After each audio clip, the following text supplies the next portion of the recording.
bahwa baginda kita Nabi besar Muhammad sallallahu alaihi wasallam benar-benar adalah teladan yang baik dalam segala hal ihwal hidup dan kehidupan kita.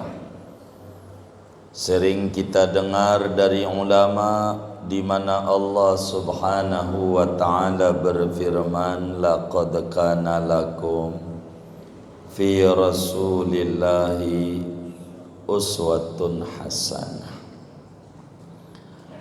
Dan Rasulullah sallallahu alaihi wasallam hadir di tengah-tengah kita. Di antara misinya adalah pembenahan akhlak menuju akhlakul karimah. Kata Nabi, innama bu'istu li utammima makarimal akhlaq. Dan perlu diketahui oleh kita bersama bahwa akhlakul karimah itu adalah anugerah besar dari Allah Subhanahu wa ta'ala yang diberikan kepada hamba-hamba yang dikehendakinya. Manakala Allah Subhanahu wa ta'ala menginginkan bahwa si hamba itu menjadi orang baik, mendapatkan limpahan kebaikan yang banyak dari Allah, maka Allah Subhanahu wa ta'ala akan memberikan kepada si hamba akhlak yang mulia. Imam Ali bin Abi Thalib karramallahu wajhah satu hari dipanggil oleh Nabi besar Muhammad sallallahu alaihi wasallam dan dipesan untuk memiliki 4 akhlak yang mulia. Apa itu? Kata Nabi, ya Ali, alaika bisidqil hadisi wa hifdzil hadis. Ali, upayakan olehmu dengan penuh kesungguhan hati untuk berkata jujur dan menjaga perbincangan supaya benar adanya. Yang kedua, wa hifdzil amanah. Ali, kamu harus benar-benar menjaga amanah. Wasakhain nafsi. Ali, kamu benar-benar harus memiliki kedermawanan jiwa. Wa iffatil batni. Keempat, Ali, kamu harus benar-benar menjaga perut daripada makanan minuman yang dilarang oleh agama. 4 akhlak mulia yang dipesan oleh Rasulullah sallallahu alaihi wasallam kepada Imam Ali. Tapi maknanya bukan Imam Ali saja, tapi sampel umat. Maknanya semua umatnya Nabi Muhammad sallallahu alaihi wasallam dipesan oleh Nabi untuk memiliki 4 perilaku mulia. Manakala seorang manusia di dalam dirinya ada 4 akhlak ini, maka tidak mengapa andai di dunia ini tidak punya apa-apa. Assalamualaikum warahmatullahi wabarakatuh. Bismillahirrahmanirrahim. Alhamdulillahi rabbil alamin. Wassalatu wassalamu ala sayyidina Muhammadin wa ala alihi wa sahbihi ajma'in. Subhanaka la ilma lana illa ma 'allamtana innaka antal alimul hakim. Allahumma inna nastahdika li arsyadi amrina wa zidna ilman yanfa'una. Qala al-imamul muallif rahimahullahu ta'ala wa nafa'ana bihi wa bi barakati ulumi wa ghafara lahu wa li masyaikhihi wa li masyaikhina amin. Ya Ali wahai Ali, alaika bisidqil hadithi wa hifdzil hadithi wa hifdzil amanati wa sakha'in nafsi wa iffatil batni. Wahai Ali, lazimkan olehmu dengan jujurnya perkataan dan menjaga perkataan, obrolan, dan menjaga amanat dan kedermawanan jiwa dan terpeliharanya perut. Wallahu a'lam bishawab. Segini, Bapak, Ibu, saudara-saudara sekalian yang mulia, malam hari ini kita masih meneruskan kajian tentang wasiat-wasiat Rasulullah sallallahu alaihi wasallam kepada Imam Ali bin Abi Talib karramallahu wajhah wa radiya'an wa ardah. Perlu dimaklumi oleh kita bersama bahwa baginda kita Nabi besar Muhammad sallallahu alaihi wasallam benar-benar adalah teladan yang baik dalam segala hal ihwal hidup dan kehidupan kita. Sering kita dengar dari ulama di mana Allah Subhanahu wa taala berfirman, laqad kana lakum fi Rasulillahi uswatun hasanah. Dan Rasulullah sallallahu alaihi wasallam hadir di tengah-tengah kita. Di antara misinya adalah pembenahan akhlak menuju akhlakul karimah. Kata Nabi, innama bu'istu li utammima makarimal akhlaq.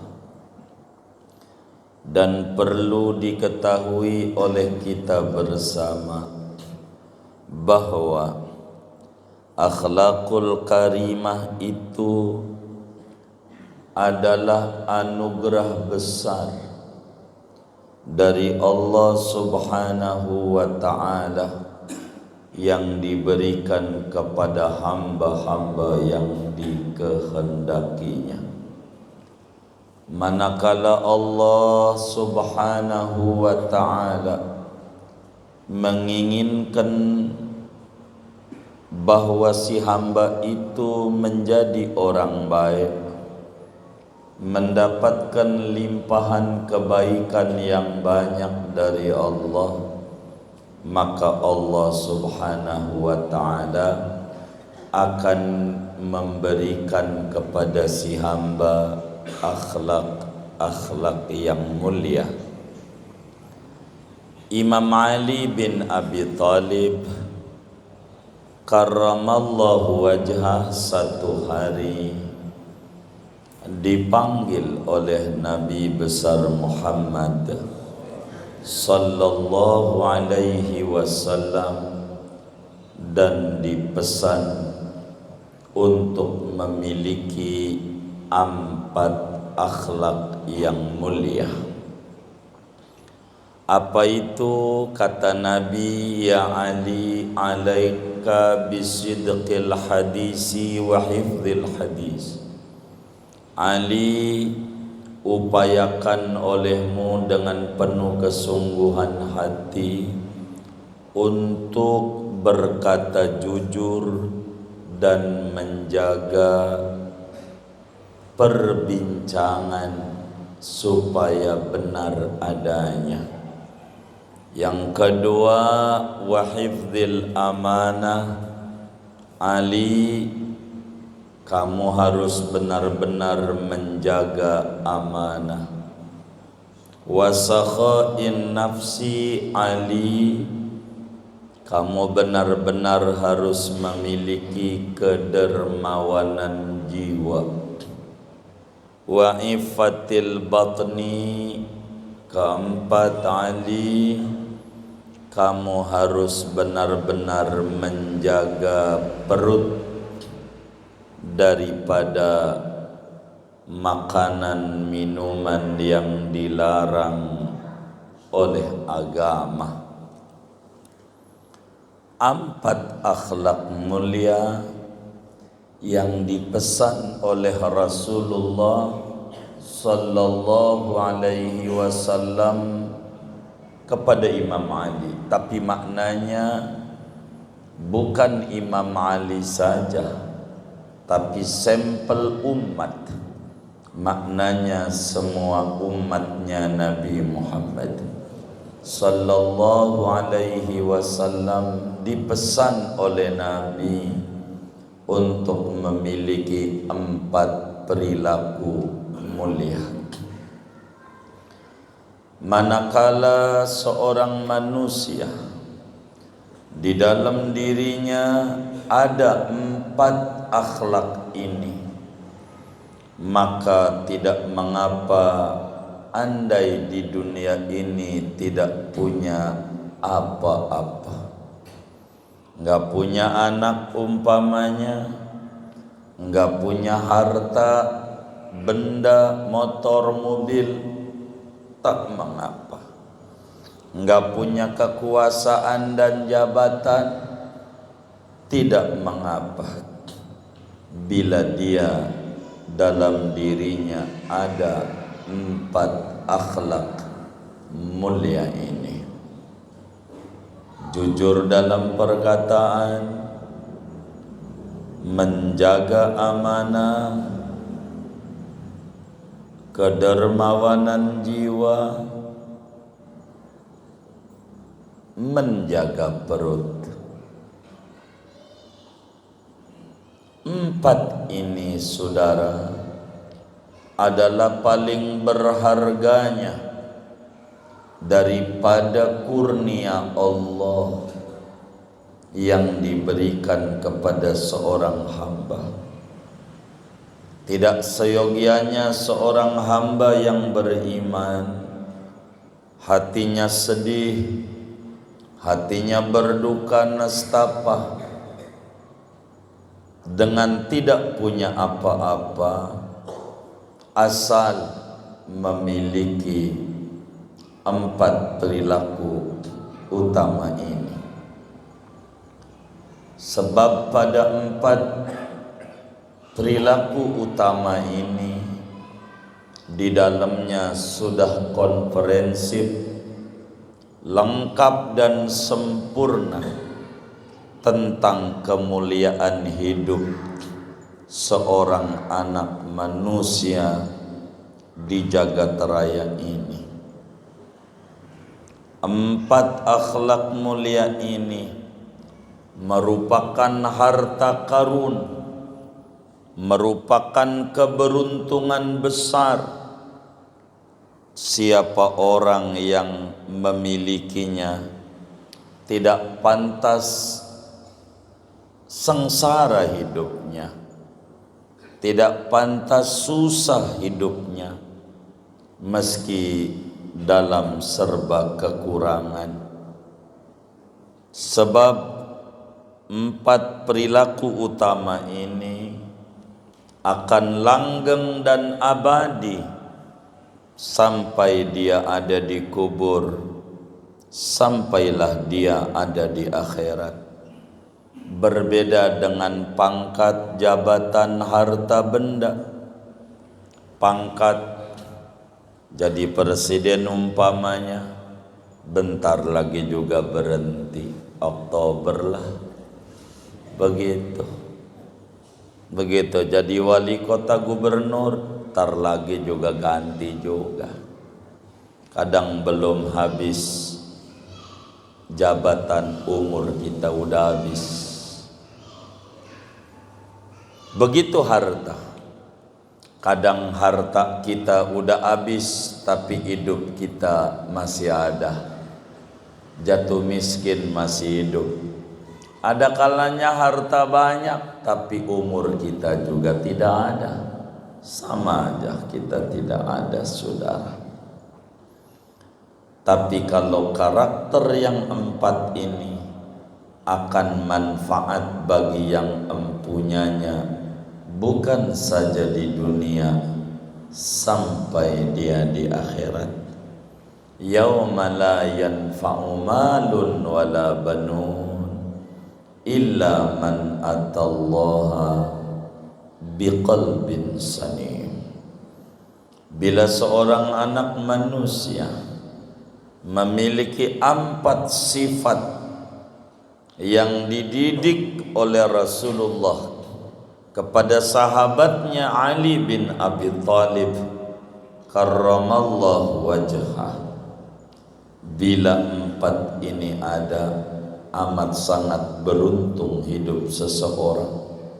Di dunia akan dicintai banyak orang, di dunia akan dipuji banyak orang, meski orang biasa, meski kurang berpunya, asal memiliki 4 ini.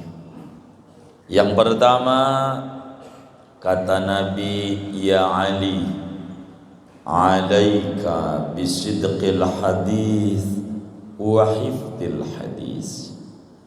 Ali, kamu kudu berupaya dengan penuh kesungguhan hati kalau ngomong yang jujur, ngomong yang bener aja, jaga omongan. Kalau ngomong harus benar, jangan bohong. Kebenaran itu akan membawa kepada limpahan kebaikan, dan kebaikan itu akan menghantarkan menuju surga. Ciri-ciri ahli surga adalah orang yang jujur dalam berbicara, benar, tidak mengada-ada, tidak menyebarkan hoak, tidak ngomong fitnah, tidak ngomong jelek kepada sesama, lebih-lebih kepada ulama. Mana guru sendiri lagi yang dijelek-jelekin, yang berteman sama dia rusak juga, enggak bagus juga. Sekolah masalahnya, sekolah. Kalau sekolah yang airnya kotor, yang ada juga kotor juga, benar enggak? Maka saya sering menghitung siapa yang menjelekkan saya, bergaul sama siapa. Kita bisa lihat dari mata kepala kita. Kita lihat aja hidupnya. Begitu, saudara. Jujur ini perlu dalam hidup, karena kejujuran akan menghantarkan menuju surganya Allah. Muslim itu harus bagus lahir dan batinnya. Kejujuran, orang yang bohong bisa dilihat Ada orang suruh jaga pos ronda malam Jumat, mana Jumat Kliwon lagi, iseng sendirian, duit sudah diambil dari temannya, lu nggak usah jaga, 50.000 bayarnya. Udah dapat duit dari 3 orang 150.000, malam dipukul kentong, iseng takut ada dedemit, tapi pukulannya pukulan maling. Orang malam-malam pada ngeluyur, mana malingnya? Nggak ada, iseng aja gua di gardu sendiri. Besok lusa ada maling, kira-kira dipukul sama dia, keluar nggak orang? Keluar nggak orang? Kenapa enggak? Bohong. Maka kata Nabi, alaika bisidqil hadits. Yang jujurlah kalau ngomong, apa adanya hidup. Mau ngapain hidup di atas pura-pura? Enggak ada bahagianya. Hidup mau tampil apa adanya. Mau lihat sama orang biar dikata keren, hari ini mobilnya ini, besok mobil itu, besok mobil ono, kata orang keren nih. Kagak, dari nipu. Nggak usah, hidup apa adanya aja. Begitu dengan prinsip yang orang punya, suatu saat kita punya. Jalanin aja hidup apa adanya. Begitu. Kalau kita biar kelihatan keren naik mobil, naik aja Grab, foto. Begitu. Naik apaan? Mobil. Disupirin, yuk disupirin sama Grab, bener nggak? Ini biar keren. Begitu. Ngomong yang jujur aja. Kalau bohong nggak bisa didengar, bohong susah dipercayanya. Bohong, hidup di atas pura-pura. Begitu. Fura-fura, fara-fara, fufu-fafa. Jangan dicatat. Hidup itu jangan pura-pura, biasa aja. Gitu. Alaika bisidqil hadis wa hifdil hadis. Ngomong apa adanya. Mau ngapain hidup? Kalau nggak ada ya nggak ada. Kalau ada ya ada. Orang mau ngomong apa suka-suka orang, mulut orang. Yang penting kita harus jadi orang yang jujur. Orang yang jujur enak. Dan udah kita bedah tentang Sidi Syekh Abdul Qadir Al-Jilani. Bagaimana punya murid banyak berkat kejujuran. Jujur aja itu. Enggak perlu pura-pura. Bila kita rasa di hati kita ada kebimbangan di dalam sesuatu hal, maka tinggalkan itu. Ini enggak benar, ini jalan, tinggalin. Begitu. Kalau kita berpura-pura kemari baik, ke sono baik, justru nerakanya paling dulu. Hidup enggak punya prinsip, pikir dia gua aman. Kagak, neraka dulu. Namanya dzul wajhain, memiliki dua muka. Yang memiliki dua muka, kemari begini, kemari begini, ini orang enggak benar. Dzul wajhain, nerakanya paling dulu. Hidup di atas kejujuran, ya salah ya salah, benar ya benar, ndak bisa kebenaran dicampur dengan kesalahan. Dan kita hidup di akhir zaman di mana yang benar disalah-salahin. Nasab Habib lah diomong, nasab kita aja nggak jelas, lebih-lebih nasib, bener nggak?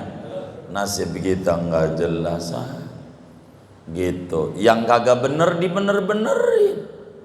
Gitu. Mau ngapain? Ini zaman akhir. Ngomong yang jujur aja. Kalau kita yang benernya diam aja, yang agak bener yang merasa menang, diam, ndak bisa. Alaika bisidqil hadis. Jujur ali kalau ngomong. Begitu Nabi. Sahabat-sahabat Rasulullah menjadi hebat karena punya panutan Nabi Yuna Muhammad sallallahu alaihi wasallam. Sebelum jadi nabi, panggilannya Shadiqul Amin, orang yang jujur dan terpercaya.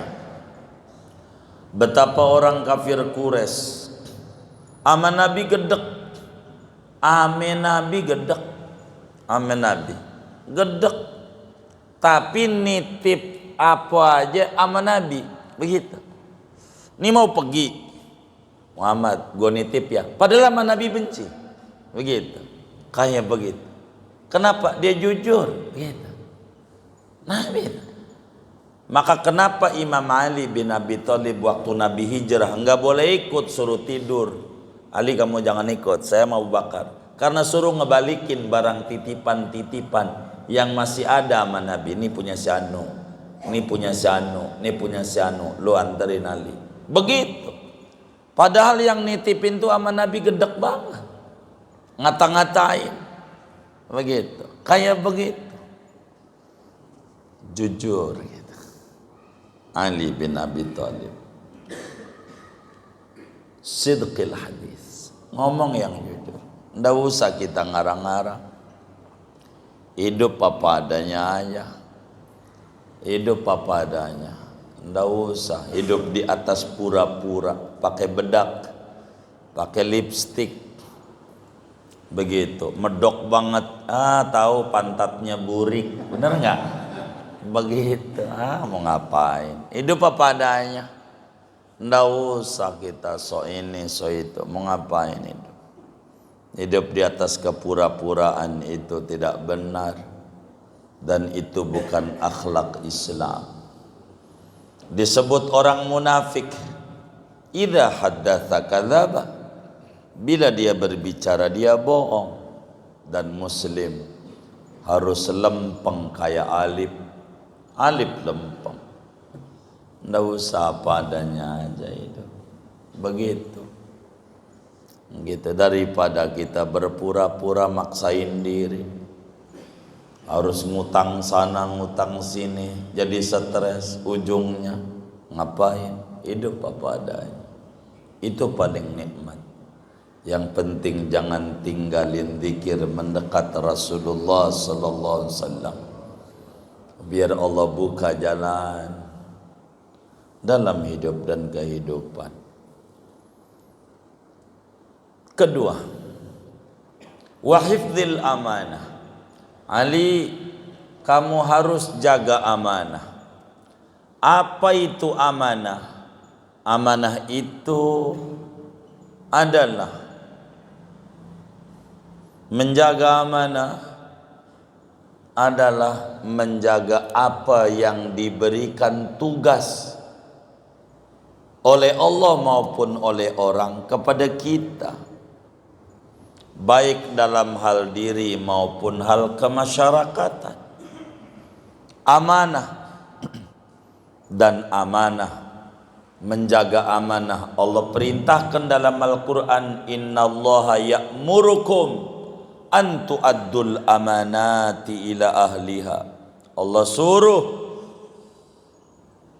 kalian menunaikan amanat kepada yang empunya. Falyu'addil ladzi tumin, hendaklah yang diberikan amanah menunaikan amanat yang diberikan kepadanya. Jaga amanat. Amanat itu ruang lingkupnya luas. Salat adalah amanat, zakat juga amanat, puasa juga amanat, haji amanat, wudu amanat, ngaji sebagai bentuk syukur dikasih akal amanat.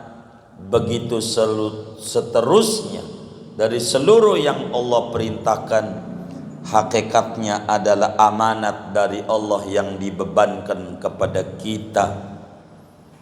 Di luar itu, anak juga amanat, harus kita didik dengan benar, bukan berojol doang. Kita kasih makan minum rohaninya masa bodoh. Istri juga amanat,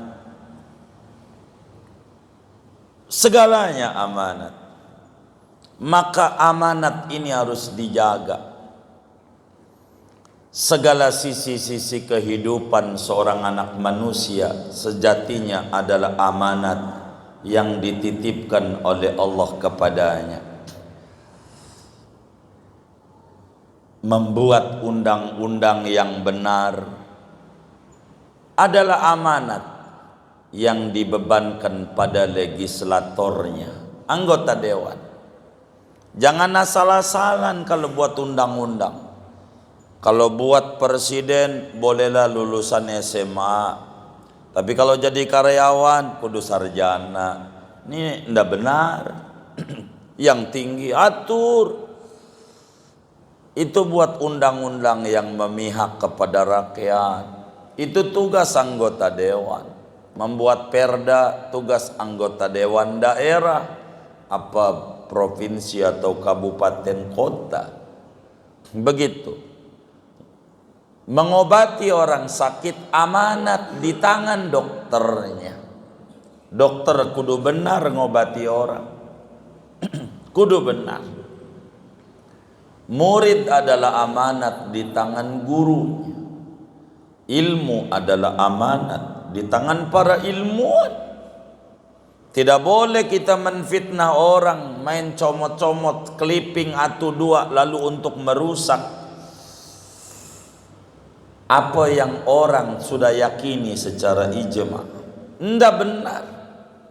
Ilmu amanat, jabatan juga amanat. Wewenang yang ada di pundaknya harus digunakan dengan benar. Semuanya bersaksi yang benar adalah amanat di tangan para saksinya.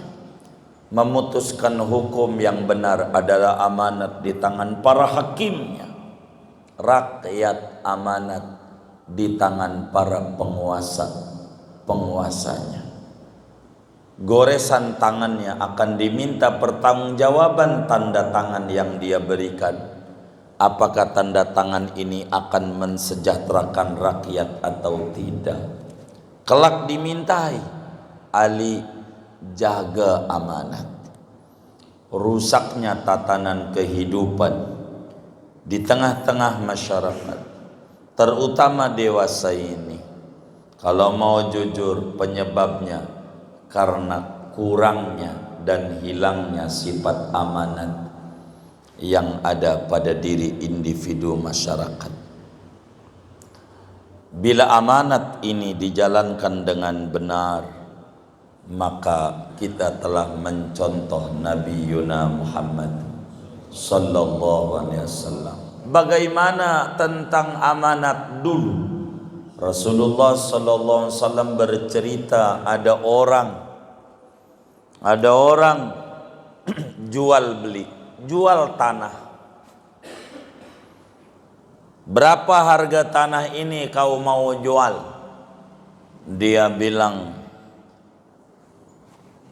5.000 dinar. Biar gampang aja dah. 5 miliar. Begitu. Saya jual. Baik, saya beli. Dibeli itu tanah dengan harga 5 miliar. Ketika tanah itu digali, ada harta karunnya. Ada harta karunnya. Ada emas di bawahnya. Ada emas. Yang beli enggak terima. Samperin yang jual tanah. Pak, ini di dalamnya ada emasnya. Saya ini beli tanah bukan beli emas. Ini punya bapak. Tuh menjaga amanat. Kalau kita najong banget. Bener enggak? Emang enggak bener. Ini saya belinya tanah bukan beli harta karun. Ini punya bapak. Kepada yang menjual tanah. Kata yang jual tanah, kan saya jual tanah sama isinya, pohon segala macam. Ya punya sampean lah itu mau udah saya jual. Enggak. Orang saya belinya tanah doang, enggak harta karun. Tapi kan saya jual tanah ya tentu sama isinya, air segala macam. Tapi kalau ada harta karun ya rezeki ente. Enggak. Saya enggak beli. Saya beli tanah doang. Ribut ini enggak mau nerima harta karun. Apa disumbangin aja sama Darul Ma'wah? Begitu, enggak mau nerima. Dia datang kepada seorang ulama. Masing-masing kata dia, ini bukan punya gue, punya lo. Gua mau beli tanah. Kata yang jual tanah, lah ini punya lu, gua udah jual. Balik-balik. Kata kiai yang sangat adil, daripada ini nggak ada yang ngaku. Kalau hakimnya, yaudahlah gantengan kamu buat ke aja. Baik, begini Pak, begini, biar cepat karena yang ngantri sidang nih banyak. Ente punya anak? Punya. Apa? Laki. Udah nikah? Belum. Ente punya anak? Punya. Udah nikah? Belum. Apa? Perempuan. Nikahin? Dinikahin. Nikahin. Nikah. Panggil anakmu. Dinikahin sama kiai. Apa mas kawinnya? Harta karun. Kasih dia. Begitu. Habis nggak ada yang ngakuin, saking jaga amanah. Kasih amanahnya. Kiai juga nggak ngambil juga. Kalau kita kiainya, buat gua aja. Enggak. Bagi. Udah. Pengantin baru jadi OKB, orang kaya baru. Hartanya banyak. Saking hifdzul amanah. Menjaga amanah. Ini adalah pesan Nabi. Kita harus jadi orang amanah. Siapa aja harus ada amanah. Amanah yang benar. Amanah. Imam sholat kasih duit barang seperak. Biar seperak gitu kalau ada imam. Sebagai bentuk amanah kita jadi pengurus. Karena bakal ditanya di akhirat. Kita termasuk orang yang menghargai agama ataukah kita orang yang nginjek-nginjek agama. Masjidnya rusak. Pintunya jebol. Temboknya roboh, miring. Nyarilah tukang ngaduk. Suruh betulin tuh tembok, suruh di plester kembali. Kira-kira yang tukang ngaduk tuh dikasih duit nggak? Kasih duit nggak? Kasih. Padahal ngerapihin masjid doang. Masa yang ngesahin sholat, kalau imamnya ini nggak bener kan lah kita masuk neraka. Ini nyampe akhirat kita nggak hargai imamnya. Ini pengurus begini bakal ditanya di akhirat sama Allah.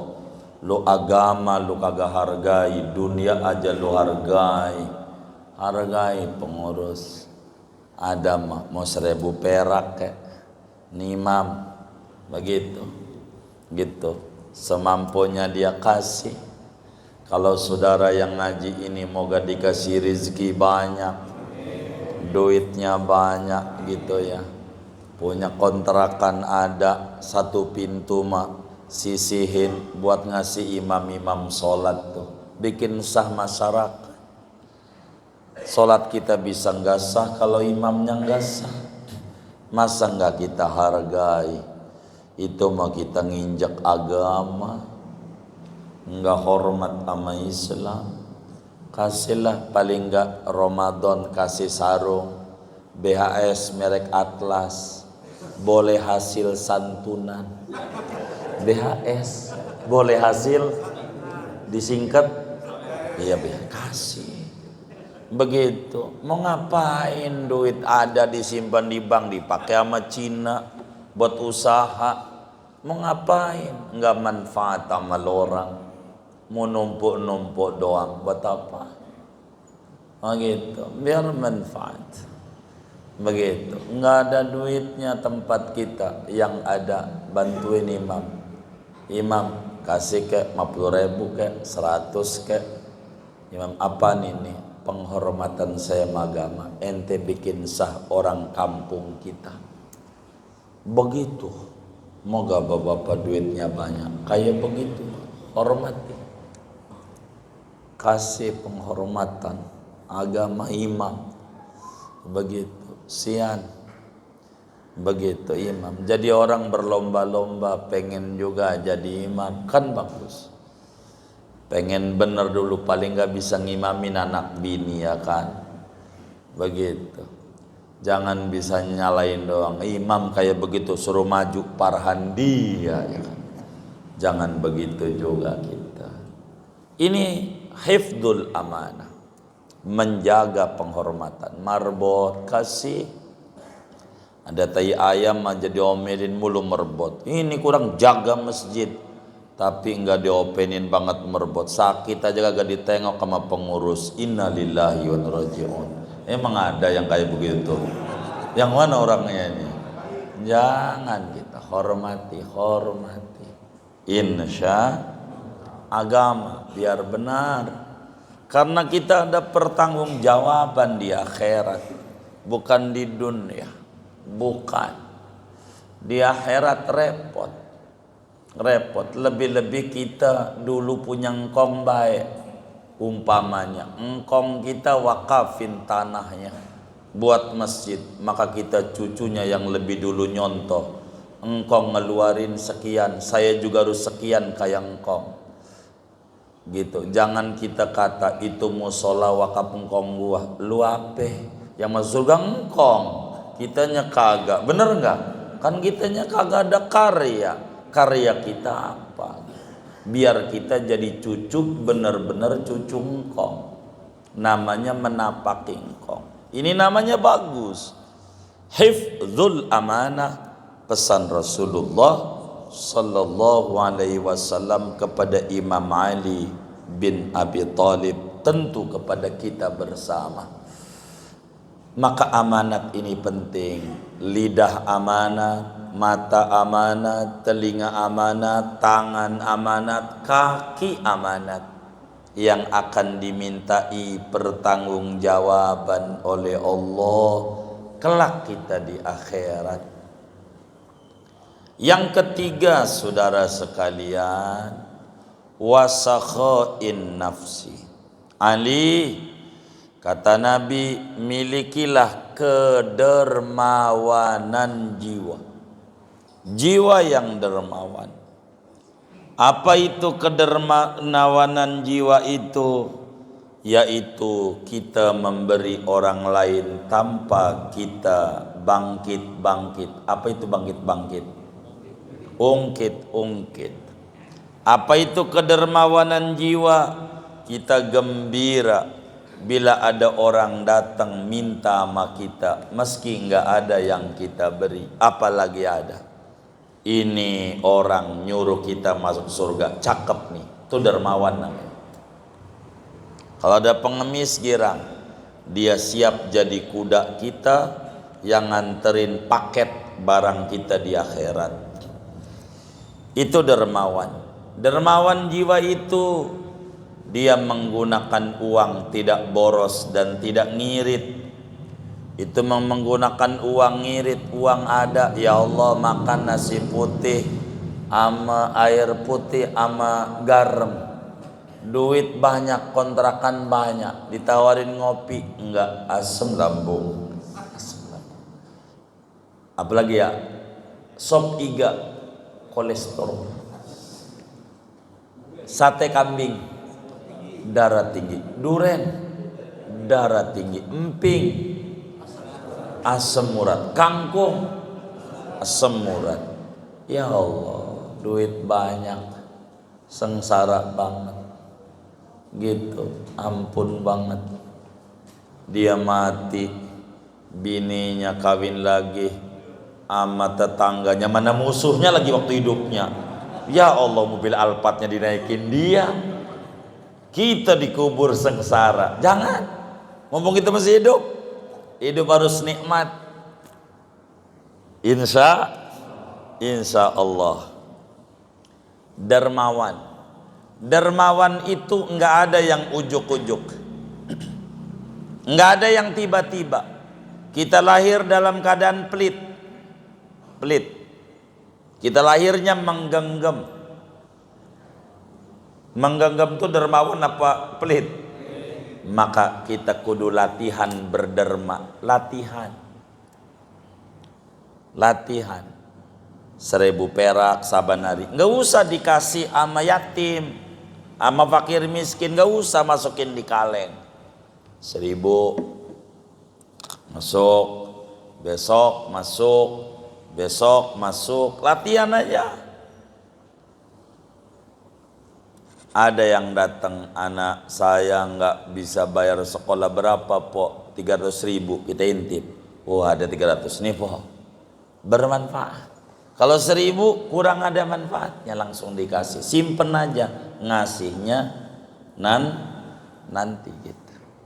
Melatih diri menjadi dermawan. Banyak orang yang tinggi derajatnya bukan karena banyak sholat sunnah, enggak. Bukan karena rajin puasa, enggak. Orang yang tinggi derajatnya tercepat bila dermawan. Dermawan. Ini mohon maaf saya mau dongengin bukan juga untuk ngajarin malas, bukan. Saudara tahajud saben malam 100 rakaat, saben malam. Cakep enggak tuh? Cakep. Tahun enggak putus. Ama saudara sedekah enggak usah gede, 2.000 perak saben hari. Ganjarannya gedean 2.000 perak dibanding itu tahajud 100 rakaat. Beneran. Begitu. Ini amalan paling mulianya amalan. Berbagi. Amalan paling mulia. Dari mana kita tahu? Banyak di kampung kita tahajud merajin, tapi pelitnya 70 setan. Bukan atu doang. Iya. Ada nggak kayak begitu tuh? Sholat berjamaah rajin, pelit banget. Puasa Masya Allah Senin Kamis. Kalau ditanya ada sumbangan mau maulid, emang ada dalilnya? Nanya dalil. Begitu. Agustusan aja nggak ditanya, ada dalilnya tuh? Kagak. Berapa kurangnya? Begitu. Kita harus latihan berderma. Dan ini bikin sehat. Dawu mardokum bis sodaqah. Obati orang-orang sakit kalian dengan sedekah. Ada keluarga kita kurang sehat, sedekah, minta sehat, Allah kasih sehat. Sehat. Berderma. Kedermawanan jiwa ini bukan duitnya banyak, bukan. Jadi bukan diukur dari duit, dari jiwa. Ada orang duitnya banyak, kalau Jumat ada kotak amal pura-pura merem, udah lewat aja melek. Kadang nggak kayak begitu tuh, yang menorangnya. Ini namanya orang miskin berlimpahan harta. Ada orang rumahnya ngontrak kecil, tapi ada kotak amal dia bantu isi. Ini namanya orang kaya berlapiskan kekurangan. Karena kaya miskin tuh bukan dibentuk barang, di jiwa. Kalau jiwanya miskin, kaya yang di Ragunan, kunyuk. Tahu kunyuk? Udah dapat pisang atuh dikasih lagi tangan kirinya. Udah tangan kiri pakai kaki. Ini yang kaya begini. Begitu. Makanya di Betawi itu cakep. Kenapa orang dulu-dulu subur-subur? Latihan silat. Di Betawi itu ada 3 S. S3. Dan itu kalau udah lulus tinggi. S3. Sholat, sholawat, silat. Sholat, sholawat, silat. Begitu. Main silat. Begitu. Ada back silah. Begitu. Ada gerak rasa lah. Macam-macam. Ada pencak silat gitu. Udah belum? Belum. Waktu lagi. Tuh begitu. Maka kata orang tua dulu berpesan hidup, kalau kamu pengen mulia, jangan kagak lu jadi pesilat. Lu jangan jadi petinju, baba kagak redo. Tuh orang dulu. Ini nasihat bagus. Lo jadi pesilat, bener-bener dia latihan silat. Padahal bukan begitu. Yang namanya petinju itu maknanya pelit 17 setan. Orang tinju tuh tangannya ngepel, udah ngepel pakai sarung lagi. Innalillahi wa rajiun. Itu si rajanya pelit, bener nggak? Orang tinju tuh tangannya terbuka pengepel. Nah, pesilat itu tangannya terbuka pengepel. Terbuka itu ciri kedermawanan jiwa. Maksudnya begitu. Jadi orang dermawan. Lihat kita ini. Coba aja lihat teman kita yang pengennya makan mulu, nggak mau mau jangan, ini makan dari Jikokom Cipondo, nggak mau jadi penyakit nggak Bang Amir? Penyakit. Pengennya nerima mulu dari Allah, nggak mau berbuang, jadi stroke, darah tinggi, tetek bengek. Itu gara-gara nerima mulu nggak mau berbuang. Itu begitu. Keempat, biar cepat wa ifatil batn, menjaga perut ini harus kita jaga dari barang haram. Kullu lahmin nabata min sukhtin fannaru aula bih.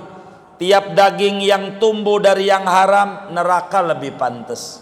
Sumber segalanya dari perut. Perut ini adalah bensin, tangki motor diisi bensinnya pertamax, jalannya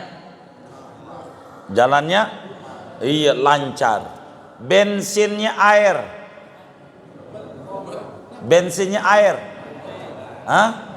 kagak jalan. Bensinnya campuran, ngeberebet. Begitu orang kagak dohor, kagak asar, kagak maghrib, kagak isya, kagak subuh, ini patut diduga bensinnya air. Ada orang kadang sholat, kadang kagak, kadang sholat, kadang kagak, patut diduga bensinnya campuran. Ada orang dohor, asar, maghrib, isya, subuh dia ibadah terus. Ini husnudzon kita bensinnya pertamax. Begitu. Maka jaga ini perut daripada makanan yang haram, daripada makanan yang dilarang oleh agama. Sebab dari perut ini akan muncul segalanya. Coba lihat maling yang isi perutnya dari hasil dia nyolong. Saya mau tanya, maling ada nggak punya pikiran besok malam Selasa ngaji kemana ya? Ada nggak kira-kira? Ada nggak? Yang ada apa? Operasi kemana? Dari mana tuh muncul operasi kemana? Dari mana tuh? Dari perut. Maka perut ini harus rapi. Jangan diisi yang haram. Yang remeng-remeng juga harus ditinggal, apatah lagi yang haram. Yang halal masih banyak. Yang halal minta sama Allah. Maka habis sholat Jumat diajarin oleh Nabi, sahabat Nabi baca kalau Jumat jangan kurang dari 4 kali, apatah lagi kalau sampai 70 kali. Allah kasih rezeki halal yang banyak dan berlimpah. Allahumma ya Ghaniyyu ya Hamid, ya Mubdi'u ya Mu'id, ya Rahimu ya Wadud, aghnina bihalalika an haramik, wa bi ta'atika an maksiatik, wa bi fadlika amman siwak. 4 kali habis Jumat, paling dikit, jangan kurang dari 4. Kalau bisa 70 kali. Cek sampai 7 Jumat, grafik daripada keuangannya yang halal akan Allah buka jalan-jalannya. Kenapa? Minta harta yang halal. Ini penting. Jangan enggak. Aifatil batni, jaga perut daripada barang yang kagak bener. Repot. Karena di perut ini sumber segalanya.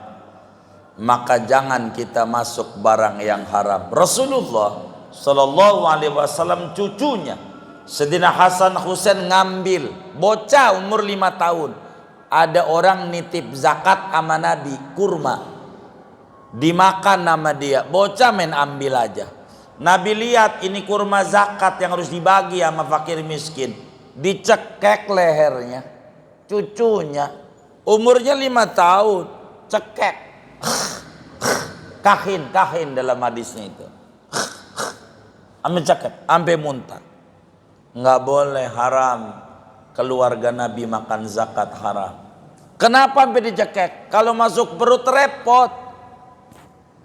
Masuk perut. Sampai Sayyidina Abu Bakar Siddiq radhiyallahu ta'ala an punya khodim, tukang dagang, karyawan. Biasanya kalau apa aja nanya Abu Bakar, ini makanan dari mana duitnya? Abu Bakar tuh apa aja dia nanya, dari mana duitnya? Itu hari itu lupa nanya. Kalau nggak diingetin oleh karyawannya, habis dia minum susu, gitu, susu, tuan minum. Dia nanya, biasanya nanya dulu, nggak pakai minum.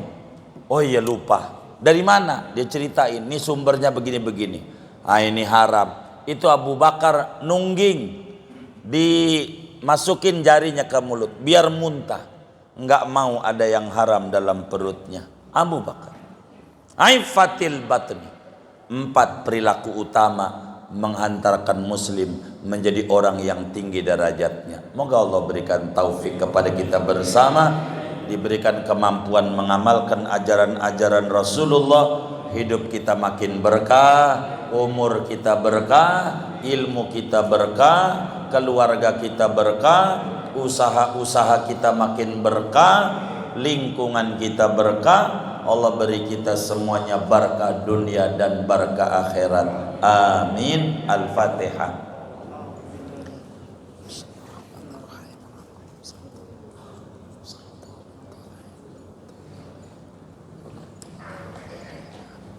Beri bagi belum Bang ya?